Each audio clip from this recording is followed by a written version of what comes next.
So, but anyway, I started going to these meetings. I was going to school. I was getting my bachelor degree in political science.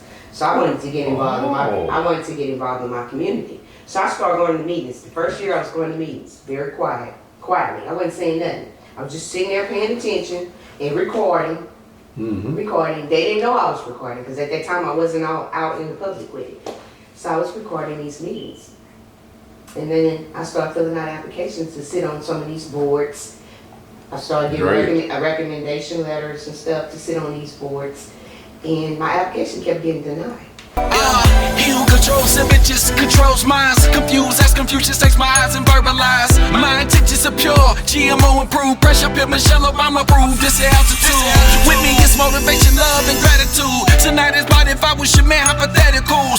Some just play their part, I don't know what position. They blackball me, baby, we're Bonnie and Clyde mission. So corruption just followed you. Corruption just follows me. Oh, okay. They need you to just clean it up everywhere you go. They had this school. They was putting in this charter school in Wilmer. And my daughter had to go to this school because when you live in a certain district, you have to go to the school. My daughter was like 7 or 8 years old. She would come home every day with lines in her face. And I would ask my daughter, I was like, why you got them lines in your face? Mama, it's all right. I just took a nap. I took a nap. I said, you took a nap? I said, well, why them lines in your face? And then, you know how they have open house? They were sending out letters telling the parents, do not drop your kids off at the front door on the first day of school. Do not come in. That was a red flag for me. Why you don't want the parents to come into the school? You just want to drop us off. And I'm saying my daughter kept coming on with lines in her face. Yeah. So I had to get real ugly with my daughter. I was like, you don't tell me why you got the lines in your face. I'm finna whoop your butt. And she's like, Mom, we don't have no desks. We sit on the floor, we eat on the floor, we lay on the floor. We have no desks in here. I said, yeah, I ain't got no desks. She said, Mama, yeah, we just sit in the room, we just sit on the floor. So I brought that to the news. And so the news started following me. Every time I jump out, they jump out on cameras. And that's how I established my name out there, because I brought all that to the forefront. And it had something to do with the commissioner and Rick Perry.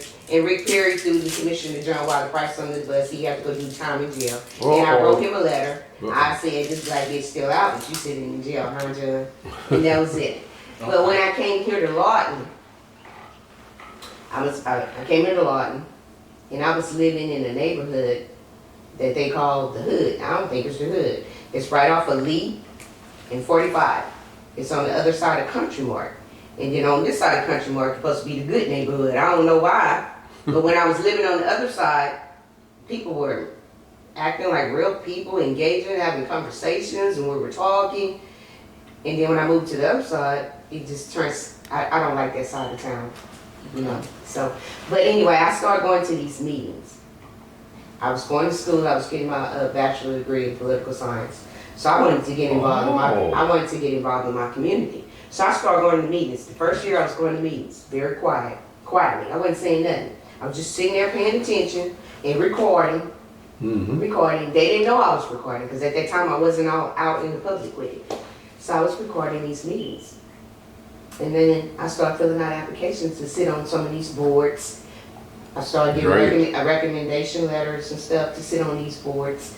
And my application kept getting denied.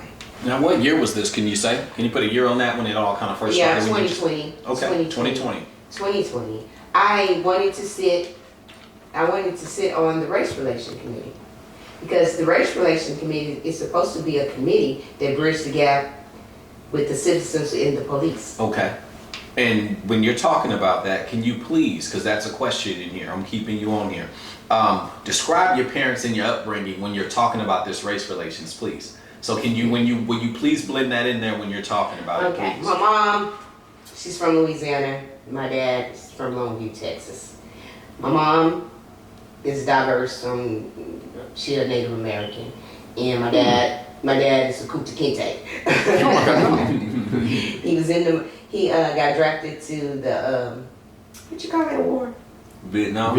Yeah, the Vietnam War. He got drafted. I thought he went on his own recurrences or whatever, but no, he was drafted. he got the Purple Heart. So my mom and dad separated when I was 6 months old. My mom, she worked at the school. She was a janitor in Wilmer. She worked at the school. She was a janitor. She only had a high school diploma.